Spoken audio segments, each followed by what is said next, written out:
শিক্ষার্থী বন্ধুরা, আমরা এখন ই-কমার্স সেটিংসের আরও একটি গুরুত্বপূর্ণ অধ্যায় শিপিং নিয়ে আলোচনা করব। মূলত একজন ক্রেতা যখন ই-কমার্স সাইট থেকে পণ্য ক্রয় করে, পাশাপাশি সে প্রত্যাশা করে ঘরে বসে পণ্য প্রাপ্তির। আর এরই ধারাবাহিকতায় সাইট কর্তৃপক্ষ শিপিং সিস্টেমকে সাবলীলভাবে কন্ট্রোল করে থাকে। এক্ষেত্রে অবশ্যই কিছু দিক নির্দেশনাপূর্বক সেটিংস সাইট কর্তৃপক্ষকে শুরুতেই করে নিতে হয়।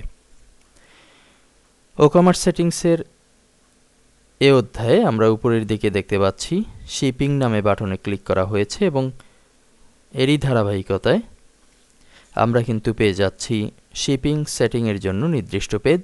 শুরুতেই আছে শিপিং অপশন, এর নিচে আছে শিপিং ক্যালকুলেশন। প্রথমে যে চেকবক্সে টিক দেয়া আছে এটি হচ্ছে এনেবল শিপিং, অর্থাৎ শিপিং সিস্টেমটি এই সাইটে থাকবে। সেকেন্ডে আছে enable the shipping calculator on the cart page. Cart পেজে শিপিংয়ের জন্য একটি ক্যালকুলেটর প্রদর্শিত হবে।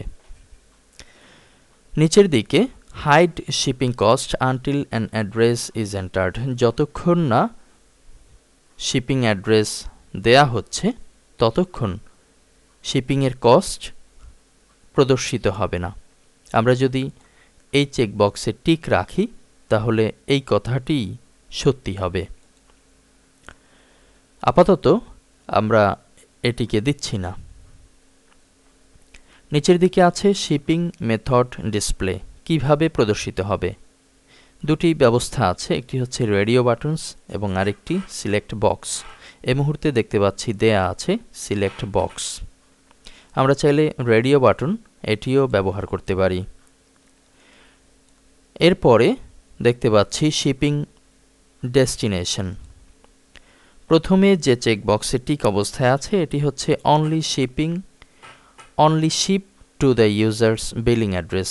শুধুমাত্র ইউজারের বিলিং অ্যাড্রেসে পৌঁছানো হবে। এরপরে যে চেকবক্সে টিক আছে এটি হচ্ছে ship to bill address by default. যদি অন্য কোনো অ্যাড্রেস ক্রেতা নাও দিয়ে থাকে তবুও ডিফল্ট অবস্থায় পণ্য পৌঁছানোর স্থান হিসেবে বিলিং অ্যাড্রেসকেই বিবেচনা করা হবে। আমরা আপাতত এখানে ডিফল্ট এই অপশনেই টিক রাখছি।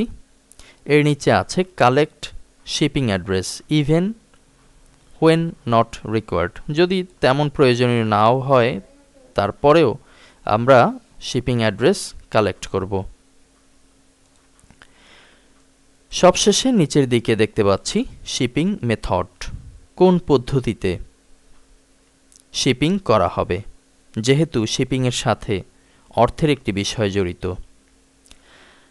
আমরা সহজে বোঝার জন্য বাংলাদেশের প্রেক্ষাপট চিন্তা করতে পারি। এখানে আমরা বেশ কিছু কুরিয়ার সার্ভিস পাচ্ছি, যেমন কন্টিনেন্টাল, সুন্দরবন, এসএ পরিবহন ইত্যাদি। এদের প্রত্যেকের রেট কিন্তু আবার আলাদা আলাদা। এরই ধারাবাহিকতায় এক এক কাস্টমার এক এক ধরনের বিষয়াদি চয়েস করতে পারে, কিংবা সাইট কর্তৃপক্ষ তাদের পছন্দ মতো, তাদের সুবিধা মতো এক একটি সিস্টেম ব্যবহার করতে পারে। এখন কে কোনটি ব্যবহার করবে এটি সাইট কর্তৃপক্ষ যেমন বিবেচনায় রাখে, তেমনি যারা প্রোডাক্ট বিক্রির জন্য সাইটে দিয়ে থাকে তারাও বিবেচনা করতে পারে। মেথডের ভেতরে আমরা দেখতে পাচ্ছি শুরুতেই আছে ফ্ল্যাট রেট, অর্থাৎ যেখানেই পাঠানো হোক না কেন একটি মাত্র প্রাইস ধরা হবে। সেকেন্ডে দেখতে পাচ্ছি ফ্রি শিপিং, শিপিং বা পণ্য পৌঁছানোর জন্য কোনো প্রকার কস্ট ধরা হবে না। এছাড়াও আছে international delivery, local delivery, local pick up. শুরুতে আমরা এখানে ফ্রি শিপিং এই বিষয়টি দেখব। এখানে যে রেডিও বাটন আছে এগুলো আমরা ঘুরিয়ে ঘুরিয়ে সিলেক্ট করতে পারি। যেহেতু আমরা ফ্রি শিপিং দেখতে চাচ্ছি সে কারণে এই ফ্রি শিপিংয়ে টিক রেখে নিচ থেকে ক্লিক করছি সেভ চেঞ্জেস।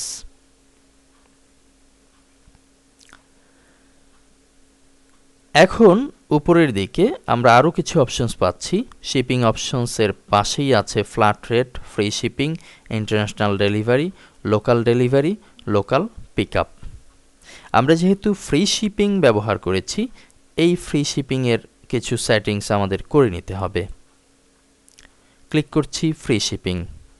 এখন যে পেজটি আসলো, এখানে শুরুতেই দেখতে পাচ্ছি এনাবেল অর ডিসেবল। আমরা যদি এই চেকবক্সে টিক রাখি তাহলে এনাবেল ফ্রি শিপিং এটি কার্যকরী হবে। শুরুর দিকে আমরা যেহেতু ফ্রি শিপিং চাচ্ছি, এ কারণে আমরা এই চেকবক্সে টিক দিয়ে দেব, অর্থাৎ ফ্রি শিপিং এটির পক্ষেই আছি আমরা। মেথড টাইটেল, একজন কাস্টমার যখন প্রোডাক্ট কিনতে আসবে তখন সে শিপিংয়ের ব্যাপারে কি দেখতে পাবে, এই লেখাটি আমরা এখানে দিয়ে দিতে পারি। লেখা আছে ফ্রি শিপিং, আমরা চাইলে এখানে ভিন্ন কিছু লিখতে পারি, যেমন হতে পারে কস্ট নট নিডেড, এরকম কিছু। নিচের দিকে আছে মেথড অ্যাভেলেবিলিটি, স্পেসিফিক কান্ট্রিজ, কাদের জন্য এই ফ্রি শিপিং থাকছে, অল অ্যালাউড কান্ট্রিজ, সকল দেশের জন্য প্রযোজ্য। এছাড়াও আমরা ব্যবহার করতে পারি স্পেসিফিক কান্ট্রিজ, যে ফ্রি শিপিংটা আমরা শুধু নির্দিষ্ট কিছু কান্ট্রির জন্য দিব। যেমন এখানে আমরা লিখে রেখেছি বাংলাদেশ। আমরা যদি নতুনভাবে কিছু লেখার চেষ্টা করি তাহলে কার্সার রাখলেই আমাদের সামনে কিন্তু সাজেশন চলে আসবে। ABC এগুলো সিরিয়াল করাই আছে, আমরা আমাদের পছন্দ মতো ব্যবহার করতে পারি।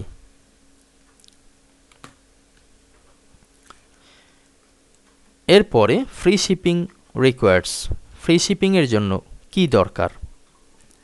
এখানে বেশ কিছু অপশনস পাচ্ছি। শুরুতে হচ্ছে নীল, কোনো কিছুই দরকার হবে না, যে কেউ পাবে। এছাড়াও আছে a valid free shipping coupon, যদি কুপন সহ কোনো কাস্টমার আসে তাহলে এই ফ্রি শিপিংয়ের অফারটি পাবে। এছাড়াও হতে পারে এ মিনিমাম অর্ডার অ্যামাউন্ট, একটা নির্দিষ্ট অ্যামাউন্টের প্রোডাক্ট কিনলে ফ্রি শিপিং পাবে, এমন কিছু। নিচের দিকে আছে a minimum order amount or a coupon, দুইটার যে কোনো একটি থাকলেই চলবে।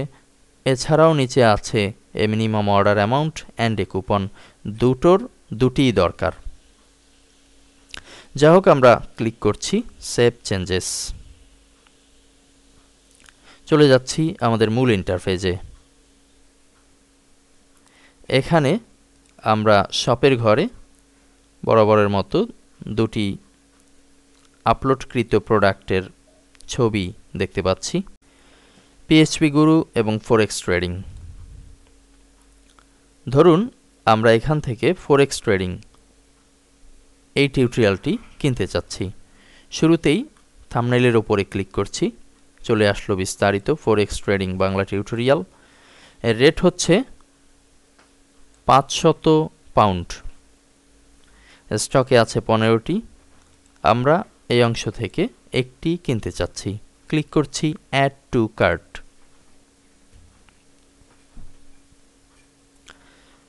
এখন দেখা যাচ্ছে কার্টের পেজে শর্ট আকারে সকল তথ্যই প্রদর্শিত হচ্ছে। নিচের দিকে আছে কার্ট টোটাল, এর নিচে আছে কার্ট সাব টোটাল হচ্ছে 1000। আমরা এইমাত্র একটির জন্য অর্ডার করেছি, কিন্তু এই কার্ডে আমার আরও একটি অর্ডার ছিল, এ কারণে দুটি কোয়ান্টিটিতে শো করছে। যাই হোক, দুটি মিলে 1000 500 করে প্রদর্শিত হচ্ছে।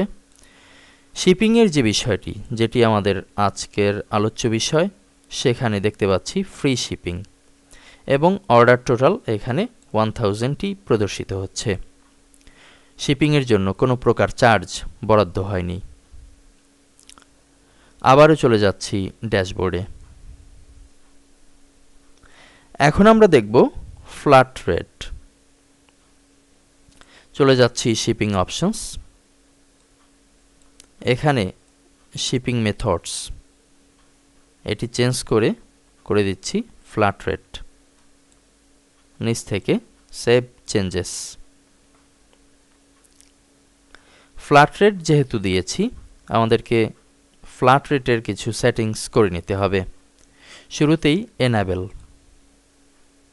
enable this shipping method, এই মেথডটি আমরা চাচ্ছি। Method title flat rate. Availability, এটি অল অ্যালাউড কান্ট্রিজ অথবা দিতে পারি আগের মতো স্পেসিফিক কান্ট্রিজ। আমরা আপাতত অল অ্যালাউড কান্ট্রিজ এটি দিচ্ছি। ট্যাক্স স্ট্যাটাস, এই কস্ট ট্যাক্সেবল হবে নাকি নান হবে, আমরা আমাদের প্রয়োজন মতো ব্যবহার করব।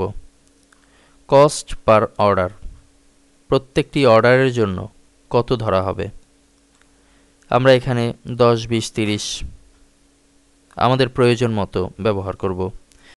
ধরুন এখানে আমরা 20 লিখে দিচ্ছি। যেহেতু আমরা পাউন্ডে হিসাব করছি, 20 বলতে অবশ্যই বুঝতে হবে 20 পাউন্ড। অ্যাডিশনাল রেট, আলাদাভাবে কোনো রেট যদি থাকে তাহলে সেটি আমরা এই অংশে ব্যবহার করব। আমরা আপাতত ব্ল্যাঙ্ক রাখছি। অ্যাডিশনাল কস্ট, নিচের দিকে আমরা অ্যাডিশনাল কিছু কস্ট ব্যবহার করতে পারি। যেমন এখানে লেখা হয়েছে এসএ পরিবহন, সুন্দরবন কুরিয়ার সার্ভিস, এরকম দুটি বিষয় উপস্থাপন করা হয়েছে। যদি এসএ পরিবহনে পাঠানো হয় তাহলে কস্ট ধরা হবে 40, সুন্দরবনের জন্য ধরা হবে 30। এটি আমরা ভিন্ন ভিন্নভাবে ব্যবহার করতে পারি। এই ব্যবহারের জন্য শিপিং ক্লাসেস প্রোডাক্ট অ্যাড করার সময় দিয়ে দিতে হবে। আর যদি দেয়া না থাকে তাহলে এখানে যে ফ্ল্যাট রেট আছে এটিই কার্যকরী হবে। নিচ থেকে ক্লিক করছি সেভ চেঞ্জেস। আমরা মাই অ্যাকাউন্ট থেকে শুরুতে একটু লগ আউট করে নিচ্ছি, যাতে করে কার্ডটিকে আবার ফ্রেশ অবস্থায় পাই। দেখা যাচ্ছে your cart is currently empty. চলে যাচ্ছি শপ অংশে। এ পর্যায়ে পিএইচপি গুরু ডিটেলসে দেখা যাচ্ছে 450 পাউন্ড। ফ্রি শিপিং হলে এখানে আমাকে 450 পাউন্ডই দিতে হবে। ক্লিক করছি অ্যাড টু কার্ট। কার্টে সাকসেসফুলি হয়েছে। নিচের দিকে দেখতে পাচ্ছি শিপিং, ফ্ল্যাট রেট 20। যেহেতু আমরা ফ্রি শিপিং এটি বন্ধ করিনি, সে কারণে এটিও কিন্তু প্রদর্শিত হচ্ছে। যাই হোক, ফ্ল্যাট রেট হিসেবে এখানে 20 পাউন্ড কাউন্ট হয়েছে।